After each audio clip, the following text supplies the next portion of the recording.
గ్రంథాలయ కార్యక్రమానికి స్వాగతం.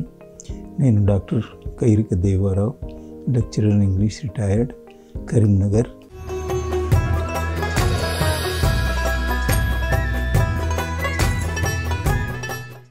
మనము అరుణ గారి గ్రంథము సేజెస్ ఫ్రమ్ 40 మాస్టర్స్ అనేటువంటి గ్రంథంలో మహాత్ముల యొక్క సందేశాలని తెలుసుకుంటున్నాం.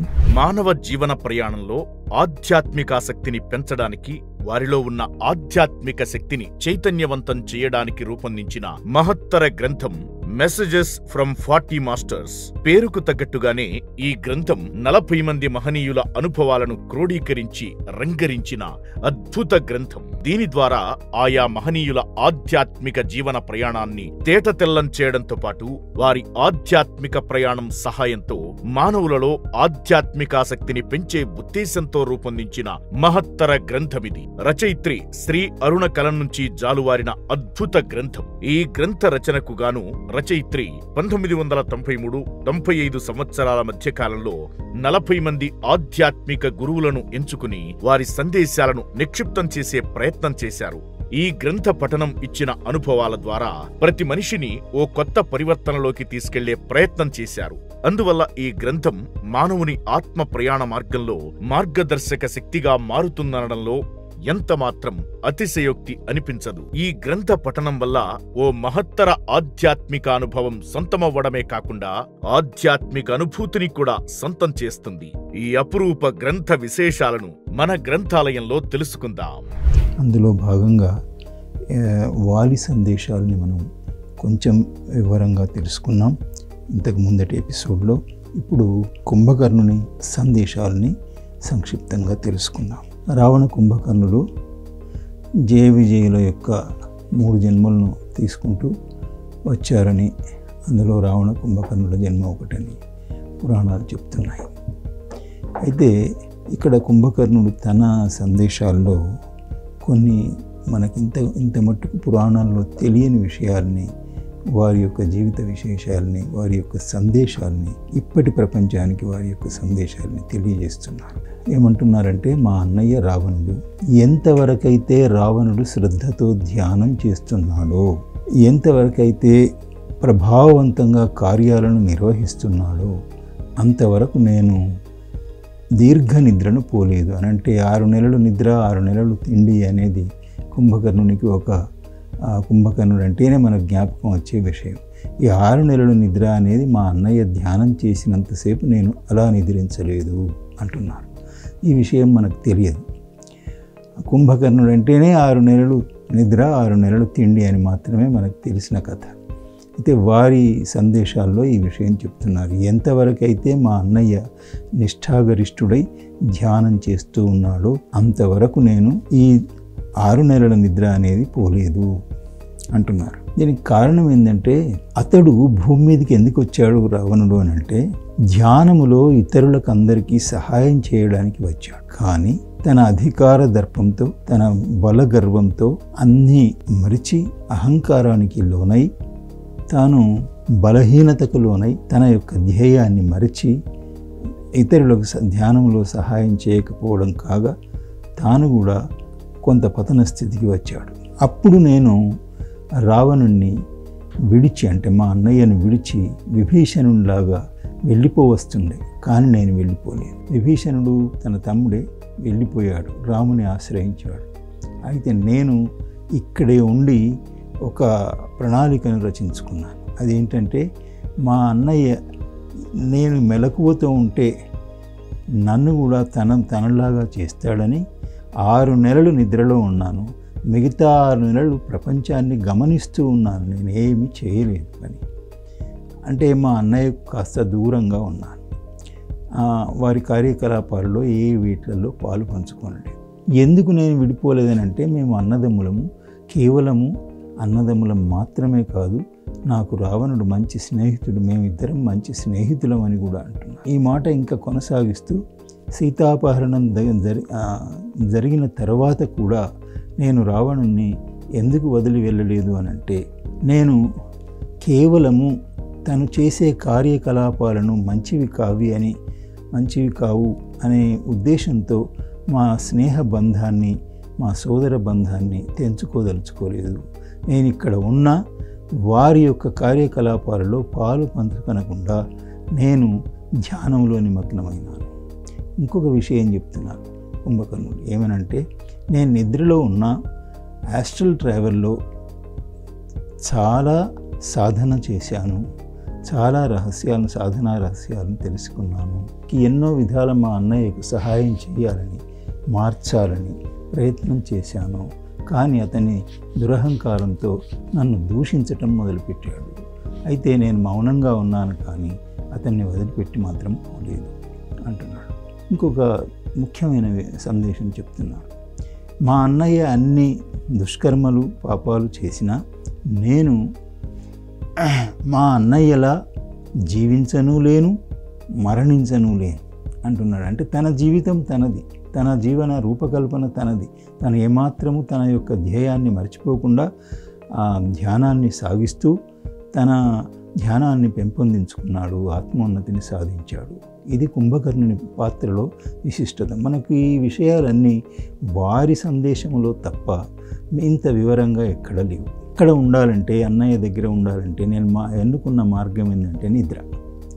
6 నెలలు నిద్రిస్తే నిద్రించిండు కదా అని అతను నన్ను ఉపేక్షిస్తాడు. నేను మెలకువతో ఉంటే నన్ను కూడా అతనితో పాటు కార్యాల్లో దించుతాడు. ఆ విధంగా నేను నా యొక్క ధ్యానాన్ని పెంపొందించుకోవడానికి నిద్రను ఎన్నుకున్నాను. సూక్ష్మ శరీరంతో నేను నా ఆధ్యాత్మిక సాధనను చేశాను నిద్రావస్థలో కూడా అంటున్నారు. అంటే మంచి అడ్వాన్స్డ్ సాధకుడు అన్నమాట. 6 నెలలు మెలకువతో ఉన్నప్పుడు జనాల యొక్క మనస్తత్వాలను అధ్యయనం చేసి నా యొక్క చైతన్యాన్ని వికసింపజేసుకున్నాను అంటున్నారు. రావణుడు సీతాపహరణం చేసి ఒక పెద్ద తప్పు చేశాడు. అదేంటంటే, తను పెద్దల మాట వినలేదు, తను స్వయంగా నేను ఏం చేస్తున్నాననేది ఆలోచించలేదు. గర్వాంధుడై ఆ గర్వంలో, అధికారంలో, అహంకారంతో ఇట్లాంటి తప్పుడు పనులు చేశాడు. ఎప్పుడైతే సీతాపహరణం చేశాడో అప్పుడే అతని పతనం ప్రారంభమైంది అని చెప్తున్నాడు. ఎవరు? కుంభకర్ణుడు. నేనెన్నో సాధనా రహస్యాలని చాలామంది మాస్టర్స్ నుంచి గ్రహించాను, నేర్చుకున్నాను అంటున్నారు. హనుమాన్, విభీషణుడు వీరు రావణునికి యుద్ధం ప్రారంభించవద్దు, యుద్ధం చేయవద్దు, మంచి జీవితం గడుపుమని ఎంతో హితబోధ చేశారు. కానీ రావణుడు మా అన్నయ్య వినలేదు. ప్రాపంచికమైన ఆధ్యాత్మికమైన శక్తులు ఏవైనా మనకు వచ్చినప్పుడు అహంకారానికి లొంగిపోవద్దు. అహంకారానికి లొంగితే, అహంకారానికి బానిస అయితే మన యొక్క పతనం ప్రారంభమవుతుంది అని చెప్తున్నాడు. నీతిశాస్త్రం కూడా ఏం చెప్తుందంటే, ఆత్మబుద్ధి సుఖం చేయవ గురుబుద్ధి విశేషత అని చెప్తుంది. అంటే నీవు చక్కగా ఆత్మపరిశీలన చేసుకొని కార్యాలను చేస్తే విజయాన్ని సాధిస్తావు. లేదా కనీసం నీవు సొంతంగా పరిశీలించలేకపోతే, నీ ఆత్మాలోచన లేకపోతే గురువు యొక్క ఆలోచనను అనుసరించు, గురువు యొక్క సలహాను అనుసరించు, గురువు యొక్క మార్గాన్ని అనుసరించు.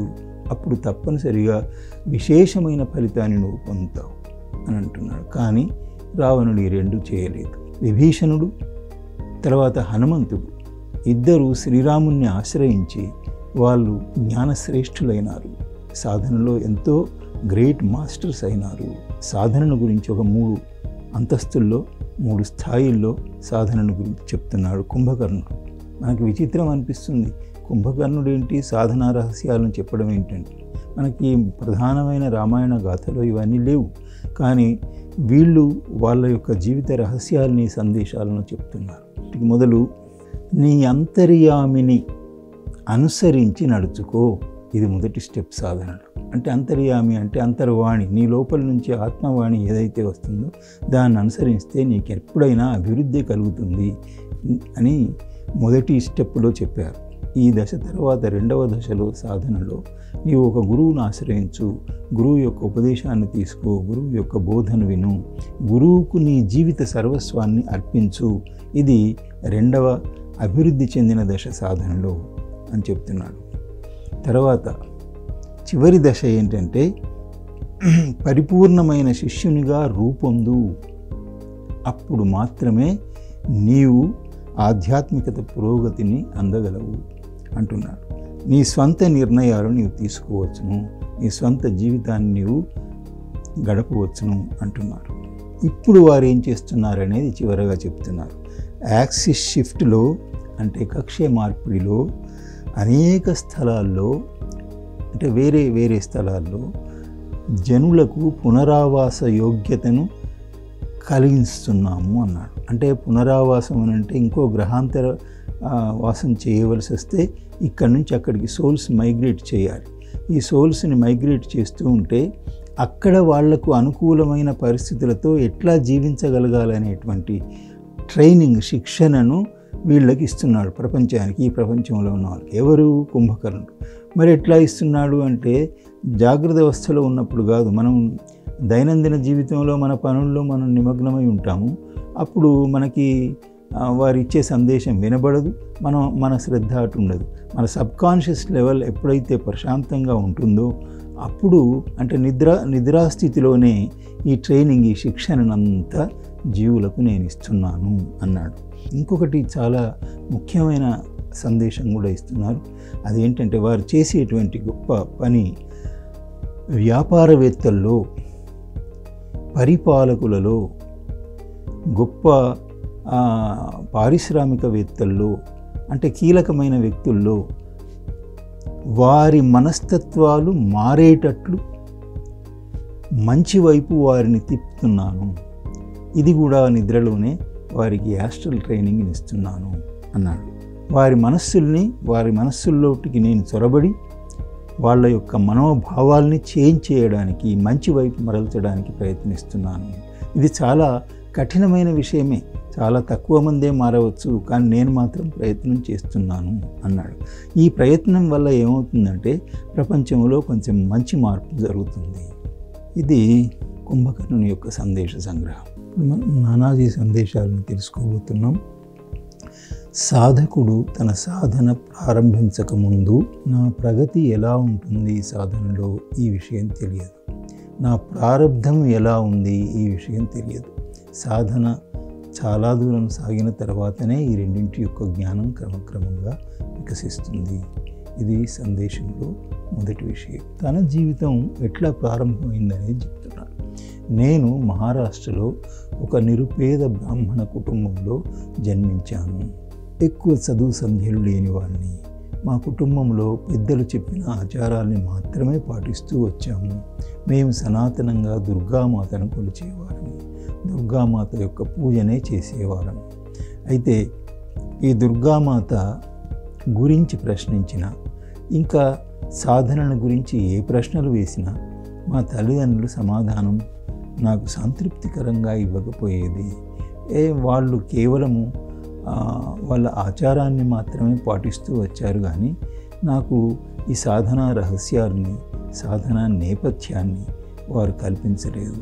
అయితే నాకు చిన్న పిల్లవానప్పటి నుంచి ఒక కోరిక, ఒక అన్వేషణ ఏంటంటే ఈ ఆధ్యాత్మిక సాధన ఎలా ఉంటుంది, ఎలా చేయాలి, ధ్యానం ఎలా చేయాలి, ఈ విషయాల గురించి తెలుసుకోవాలని మా తల్లిదండ్రులను ఎన్నో ప్రశ్నలు అడిగాను. వారు నాకు సంతృప్తికరమైన సమాధానాలు ఇవ్వకపోవడంతో మా ఊరిలో ఉన్న దేవాలయం పూజారి దగ్గరికి వెళ్ళి అడిగేవాడిని. ఆయన మాత్రం నాకు ఒక్క సహాయం చేశాడు. అదేంటంటే, బాబు, నేను నీకు అంత సంతృప్తికరంగా సమాధానాలు ఇవ్వలేను, నాకు కూడా ఎక్కువ విషయాలు తెలియదు, కానీ నేను నీకు ఒక విషయం చెప్తాను. నీవు కళ్ళు మూసుకొని ప్రశాంతంగా కూర్చో, ఈ దేవాలయంలో కూర్చుంటే నీకు ధ్యానం అనేది అభ్యాసం అయితే నీకు కొన్ని విషయాలు తెలుస్తుంటాయి అని చెప్పాడు. నేను అప్పుడు పూజారి చెప్పినట్టుగా 3 రోజులు ధ్యానం కొనసాగించాను. కళ్ళు మూసుకొని నిశ్శబ్దంగా కూర్చున్నాను, ప్రశాంతంగా కూర్చున్నాను. అప్పుడు నాకు కళ్ళ ముందట ఒక జ్యోతి రూపం వచ్చింది. ఆ జ్యోతి రూపం దగ్గరగా వచ్చి ఒక దేవతా స్వరూపంగా మారింది. ఆ దేవతా స్వరూపమే నాకు 11వ ఏటి నుంచి 20వ ఏడు వచ్చే వరకు ఆ దేవతా స్వరూపమే నన్ను గైడ్ చేసింది. కంప్లీట్గా నాకు ధ్యానాన్ని మాత్రమే కాకుండా ప్రకృతి రహస్యాలని, ధ్యాన రహస్యాలని, సాధనా రహస్యాలని ఎన్నింటినో బోధించేది. నాకు ఏ ప్రశ్నలు అడిగినా కూడా సంతృప్తికరమైన సమాధానాలు అమ్మ దగ్గర నుంచే వచ్చేవి, అంటే ఆ దేవత దగ్గర నుంచే లభించేవి. ప్రపంచంలో సమతుల్యమైన జీవితాన్ని గురించి బోధించింది, ఆధ్యాత్మిక ధ్యేయాలని గురించి బోధించింది. ఇతర ధ్యానుల అనుభవాలను కూడా నేను తెలుసుకోగలిగాను ధ్యానం ద్వారా అని చెప్తున్నారు. మనము ప్రేమ, కరుణ ఇలాంటి మౌలికమైన జీవితంలో మౌలికమైన విషయాల్ని ఆధునిక సమాజం మర్చిపోయింది, దీని వలన ప్రశాంతత కోల్పోతుంది అంటున్నారు. తర్వాత మనం ధ్యానం చేయకపోతే ప్రకృతిలా స్వచ్ఛందంగా నిర్మలంగా జీవించలేము. తర్వాత ధ్యానం చేయకపోతే మనం ప్రశాంతంగా జీవించను లేము, మరణించను లేము అంటున్నారు. మన అంతరంగ జ్ఞానాన్ని పొందడంలో మనం సఫలీకృతులం కాకపోతే మన జీవన సాఫల్యం మనకు లభించదు. ధ్యానం చేయకపోతే మనం విశ్వశక్తితో కనెక్ట్ కాము. విశ్వశక్తితో అనుసంధానమైనప్పుడే మౌలికమైన విషయాలను మనం అవగాహన చేసుకోగలము, జీవితాన్ని ఆనందంగా తీర్చిదిద్దుకోగలము. వారి సందేశంలో ఇంకో భాగం ఏంటంటే, చూడండి మిత్రులారా, మనమంతా ఒక మంచి జీవిత ప్రణాళికను రచించుకొని వచ్చాము, భూమిపైకి జన్మించాము. కానీ దురదృష్టవశాత్తు అజ్ఞానవశాత్తు మనము ఆ జీవిత ప్రణాళికలను మరచి సరి అయిన అవగాహనతో జీవించక అజ్ఞానవశులై దుఃఖభరితులై తర్వాత జీవితం యొక్క ప్రాధాన్యతను కోల్పోయి దురవస్థలో చనిపోతున్నాం, ఏమీ సాధించకుండా చనిపోతున్నాం. చనిపోయేటప్పుడు ఎట్టాటి స్థితిలో చనిపోతామో మళ్ళీ అదే చైతన్య స్థాయిలో మళ్ళీ జన్మిస్తాం.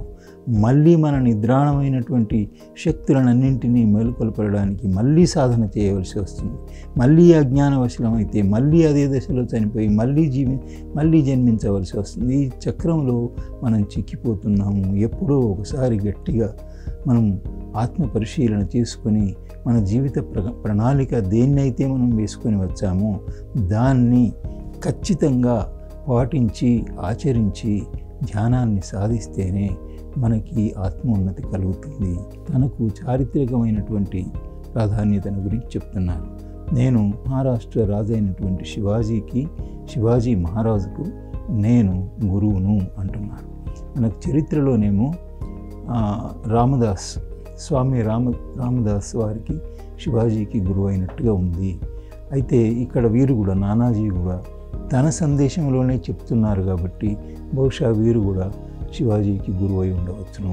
తర్వాత ఇప్పుడు మేము ప్రస్తుతం చేసేటువంటి పని ఏంటి అంటే, చనిపోయినటువంటి ఆత్మలు ఏ లోకాలకి ఎవరిని పంపించాలి అనేటువంటి ప్రణాళికను మేము అమలు చేస్తున్నాము. ఇందులో వాలి నేను ఇద్దరం కలిసి పనిచేస్తున్నాము అంటున్నారు. వాలి రామాయణ కాలం వాడు, మరి నానాజీ ఏమో శివాజీ కాలం వాడు. చూడండి, ఒక్కసారి మనం మరణించిన తర్వాత మనం పెద్దలతో పూర్వీకులతో కలిసి మన సేవను చేయడం కూడా జరుగుతుంది అని దీని వలన తెలుస్తుంది. మరి వాలి మరియు నానాజీ ఇద్దరు కలిసి ఈ పనిని నిర్వహిస్తున్నారు.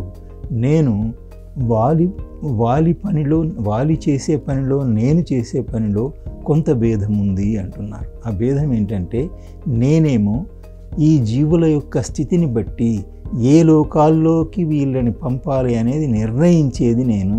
ఈ నిర్ణయం వాలికి నేను తెలియజేస్తాను, ఫలానా లోకాలకి వీళ్ళని పంపించు అనే నిర్ణయం నేను చేస్తాను. అప్పుడు ఆ లోకాలకు పంపించే బాధ్యతను వాలి తీసుకుంటారు. ఇట్లా మా విధి నిర్వహణలో కొంత భేదం ఉంది అని క్లియర్గా స్పష్టపరిచారు. వాళ్ళు ఏం చేస్తున్నారు, ప్రస్తుతం నేను ఏం చేస్తున్నాను అనేది. ఈ విధంగా మరి నేను ఈ పనినే ఎందుకు చేస్తున్నానంటే, నేను అనేక లోకాలని అధ్యయనం చేశాను కాబట్టి వీళ్ళు చనిపోయిన వాళ్ళు ఏ లోకాలకి వెళ్ళటం యోగ్యమైంది అనేటువంటిది వాళ్ళ స్థాయిని బట్టి వాళ్ళకి ఆ లోకాలని నేను కేటాయిస్తున్నాను. వాలికి చెప్పగానే వాళ్ళని ఆ లోకాలకు పంపిస్తున్నాడు. మీ మాస్టర్కి, పత్రిజీకి మరియు మీకు అందరికీ నా యొక్క శుభాకాంక్షలు. తర్వాత ప్రత్యేకమైన అభినందనలు మీ గురువు గారికి, పత్రిజీకి అని చెప్పి వారి శుభాకాంక్షలను తెలియజేస్తూ వారి యొక్క సందేశాలను ముగించారు. అరుణ గారు కూడా నానాజీకి కృతజ్ఞతలు తెలిపి ముగించారు. ఇది నానాజీ యొక్క సందేశ సంగ్రహం. ఇప్పుడు మనం అష్టావక్ర మహర్షి సందేశాలని తెలుసుకుంటున్నాం. అయితే ఈ అష్టావక్రుని గురించి కొంత బ్యాక్గ్రౌండ్ చెప్పాలి మనకి. మొదలు వారి సందేశాలకి మొదలు. వీరు అతి చిన్న వయసులో బ్రహ్మజ్ఞానాన్ని పొందారు. ఎంత పరిణతి చెందిన చైతన్యం అంటే వారి 13వ ఏటనో ఏమో జనక మహారాజు సభలోకి వెళితే జనక మహారాజు సభలో ఇతని శరీరాన్ని చూసి అందరూ పండితులతో సహా అందరూ హేళన చేస్తూ నవ్వారు. కారణం ఏంటంటే అష్టావక్రుడు అంటే 8 వంకలతో పుట్టినటువంటి వాడు. అతడు నడుస్తూ ఉంటే అతని శరీరంలో 8 వంకలు మనకు కనపడుతూ ఉంటాయి. సరిగ్గా నడవరాదు, సరిగ్గా లేచి నిల్చోరాదు, ఇట్లాంటి పరిస్థితిలో ఆయన ఉంటాడు. కానీ అంతరంగంలో అతడు బ్రహ్మజ్ఞాని.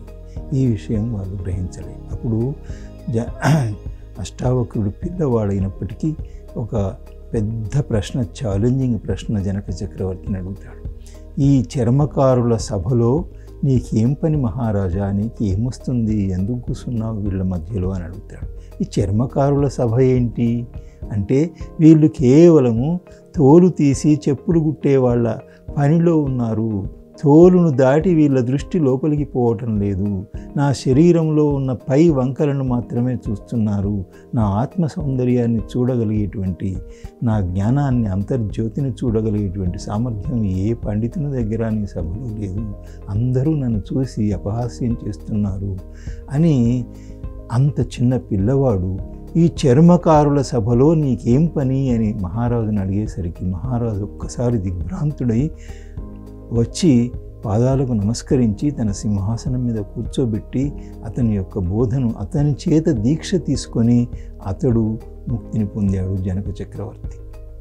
ఇది అష్టావక్రుని యొక్క మహర్షి యొక్క సంక్షిప్తమైన నేపథ్యం, బ్యాక్గ్రౌండ్. వారి యొక్క సందేశాలు మనము ఇప్పుడు చూస్తున్నాం. వారు ఆనాటి పరిస్థితులను గురించి ఏమీ చెప్పటం లేదు.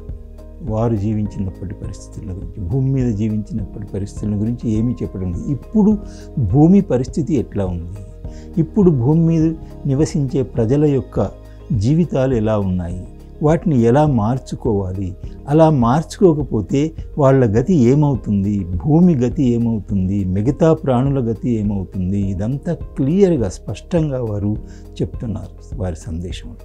ఏంటంటే మనము ప్రతి చోట, వారు అంటున్నారు, మనము ప్రతి చోట ప్రకృతి ఉత్పాతాలను అంటే ఎర్త్ క్వేక్స్, తర్వాత వరదలు, తర్వాత అగ్నిపర్వతాలు పేలటము, ఇట్లాంటి అనేకమైనటువంటి ప్రకృతి ప్రళయాలను చూస్తున్నాం. ఇది సామాన్యమైన విషయంగా మారిపోతుంది. దీనికి అంతటికీ కారణం మనమే. ప్రకృతి యొక్క బ్యాలెన్స్ని మనం చెడగొట్టాము.